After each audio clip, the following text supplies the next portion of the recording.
eu tô louca para encontrar um romance como 50 Tons de Cinza. Eu falei, não é possível isso.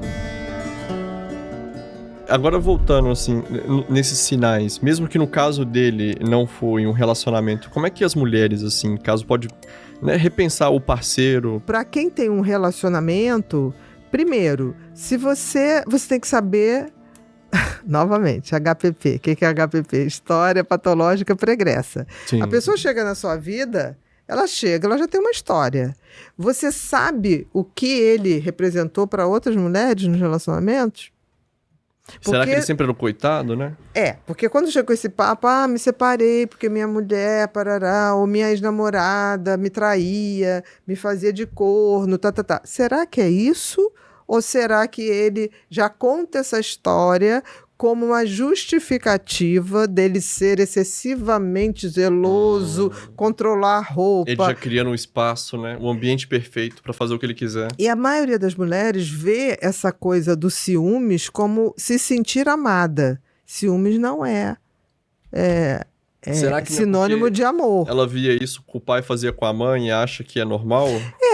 Tem casos que você tem isso. E tem casos que você vê isso, por exemplo, as histórias de cinema. Você quer ver? Teve um filme muito famoso no início da década de 90, se eu não me engano, que era 9 Semanas e Meia de Amor, com Mickey Hooker, né?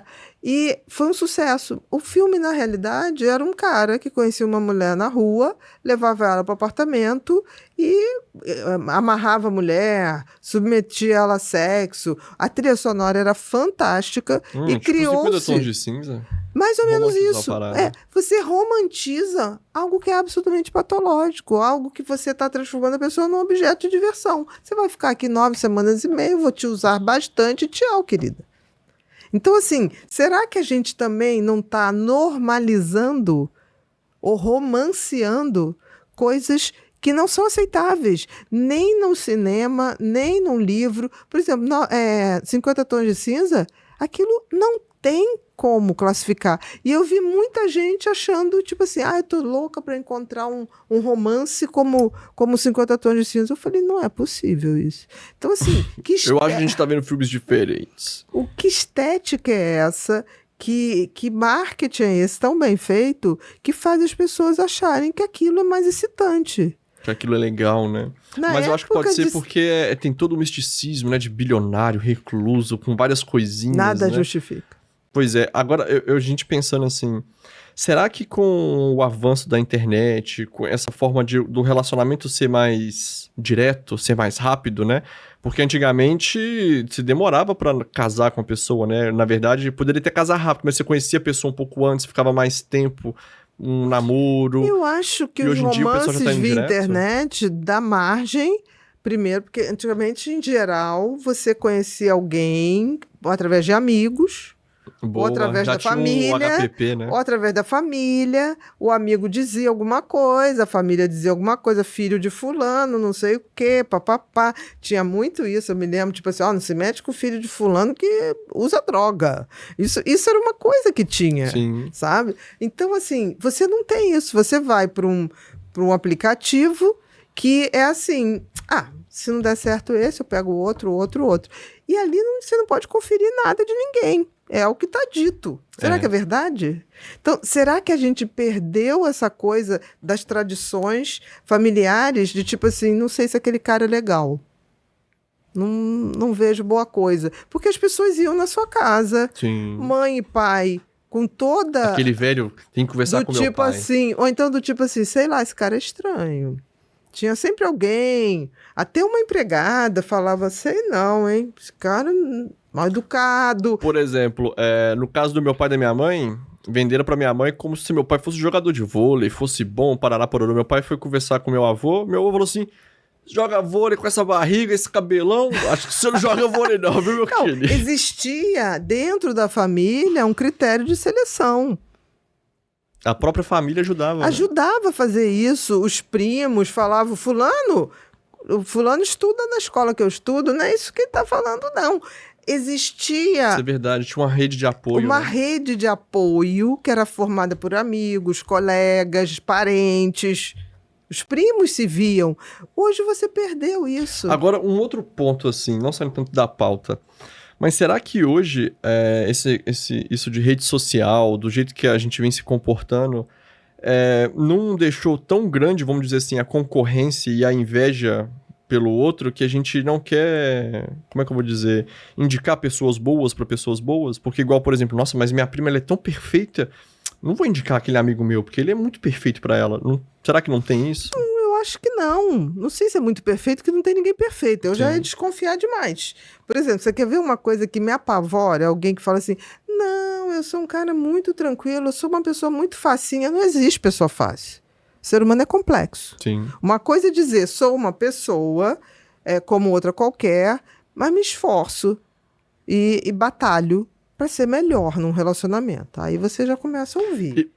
Ver e observar. Porque uma coisa é o que fala. Quando, né, tanto pro homem quanto pra mulher, assim, né? Quando vão para esses aplicativos de relacionamento, o que você acha que é interessante eles notarem, assim, pra já... Opa, bandeira vermelha. É muito difícil. Eu costumava dizer para os meus pacientes, quando iam ter algum encontro, tanto homens como mulheres, do tipo assim, qual é o seu melhor amigo? Qual é a sua melhor amiga? Passa o telefone, onde você vai estar. E eu ainda pedia, é amigo mesmo, esse amigo, ou irmão? Vai para o mesmo bar, para o mesmo restaurante, fica numa outra mesa. Qualquer coisa que acontecer. Sinta como trata as pessoas, sinta as sutilezas. Não vá no primeiro encontro para um lugar desconhecido. Não vá. Porque, assim, infelizmente, as redes abriram porta para mentiras. E o cérebro humano tem uma coisa muito interessante. Ele gosta de mentiras que caibam nas suas fantasias. Como assim? Por exemplo, por que tanta gente cai em golpes do tipo, se você tomar isso aqui, você vai curar a sua fibromialgia, Príncipe nigeriano. Você vai não sei o quê. Porque o cérebro humano, ele gosta do modo economia de energia. O que é economia de energia? Aquilo ali tem uma solução prática? Eu não preciso mudar a alimentação, mudar o sono, fazer atividade física. Então, ele gosta disso. O cérebro responde por 1/3 de todo o gasto energético. Ou seja, energia. É muito. Caramba. Então, ele é viciado em economia de energia. O que ele puder fazer para economizar energia, ele faz. Então, quando alguém fala uma mentira, mas que cabe que a gente quer quer que seja verdade, é aí que nasce. Então, quando alguém começa a falar sempre coisas maravilhosas, você fala assim, cabe o cérebro, né? Porque a gente não é o cérebro, a gente é a consciência.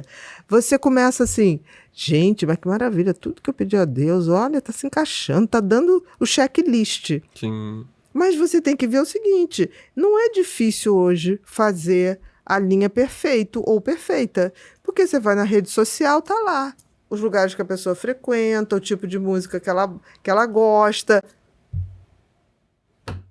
E cafajestes adoram estudar o ambiente para poder ser mais cafajeste. Então, vamos dizer assim, se você entra num aplicativo assim, de relacionamento e tudo, e vai ler porque a pessoa geralmente coloca nome, idade, isso aí, que ele gosta, que curte, né? Isso, esporte, ou sei lá. O que a pessoa tem que tomar cuidado, por exemplo? Tipo assim... Em princípio, eu considero que tudo pode ser mentira. Ixi, tudo é mentira. Porque como é que você vai provar? Porque Entendi. antes você convivia, tinha rede de apoio, tinha parente, agora tinha um não tem amigo. jeito, Você né? não você tem. No escuro, É quase lanterninha. encontros cegas. Entendi. Aí se o cara, no primeiro encontro, ou se uma mulher, tipo assim, já quer que você vá dormir na casa dele, não é por preconceito. Você pode transar quando você quiser, mas você tem que ter um território que você tenha rota de fuga. E isso que você falou é um negócio Rota muito legal. de fuga. Porque teve uma matéria em Oxford, se não me engano, no começo do ano, que colocou várias garotas conversando no telefone e vários garotos, assim, na frente delas, e de acordo com que eles iam conversando, elas iam dispensando, mas elas não sabiam quem que era que elas estavam conversando aqui. Uhum. O último a ficar foi o mesmo cara. Um cara mais velho, não era bonito como os outros, que parecia que eram modelos, né? Em tudo, os caras mais velhos, com a cara um pouco mais diferente, aquele estereótipo todo já criado. E eles mostrando, né? O pessoal explicando que, tipo assim, olha pra você ver.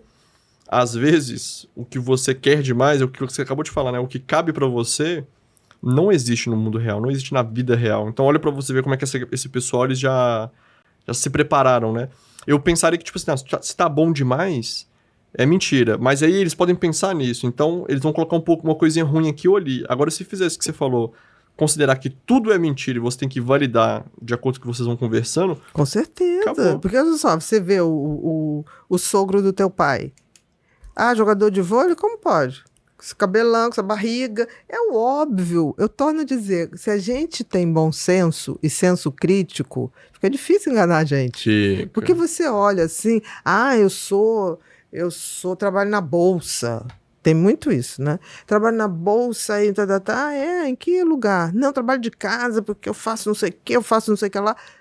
Eu descobri que vários pacientes diziam que estavam namorando um cara que operava em casa, entre aspas, e era jogador de joguinho. De bet, de não sei o quê. Nossa. Aí pedi emprestado. Não, porque eu botei agora na bolsa, não sei. Você não quer botar o seu dinheiro? Tá uma rentabilidade maravilhosa. Isso está cheio de mulheres que perderam dinheiro porque acreditaram. Exatamente. Olha que loucura. Aí olha a perversidade das pessoas, né? Nem é só usar a mulher em si, o corpo dela como objeto, mas usar o fruto do trabalho dela para te beneficiar. A gente não pode banalizar a violência. Por isso que eu tô dizendo, 50 Tons de Cinza banalizou um sadomasoquismo. Colocou de uma forma... como se aquilo fosse romance. A gente tem que entender que, assim, ok, o cara quer fazer uma arte lá, com uma linhagem, mas se isso é arte, veja se essa arte se encaixa na sua vida. Vê se vale a pena. Veja, né? Se aquilo é sua essência. Porque um dos maiores estresses que o ser humano pode ter é viver uma vida que não seja compatível com a sua essência. Você imagina uma pessoa que vai cedendo tudo para outra, para poder encaixar no modelo que o outro quer que você seja, essa pessoa vai morrer precoce. Vai. Por estresse. Imagine dirigir um carro de Fórmula 1 no meio de uma cidade com um trânsito caótico igual São Paulo. É exatamente assim que funciona o cérebro de nós que temos TDAH. Você tem um potencial incrível, ideias brilhantes, um coração cheio de boas intenções, mas parece que sempre está preso. Os planos ficam no papel e a vida não anda. Até as coisas mais comuns parecem tarefas impossíveis de serem cumpridas. Mas não precisa mais ser assim. No meu curso Superando o TDAH, eu pego na sua mão e mostro passo a passo como transformar a inquietude de uma mente em uma força poderosa que trabalha sempre a seu favor. São mais de 30 anos de experiência compilados em um método simples e direto para você desbloquear o verdadeiro poder do seu cérebro, transformando cada pensamento disperso em uma peça-chave para atingir objetivos que antes pareciam impossíveis. Se fizer sentido isso para você, basta clicar no botão Saiba Mais e acessar o curso.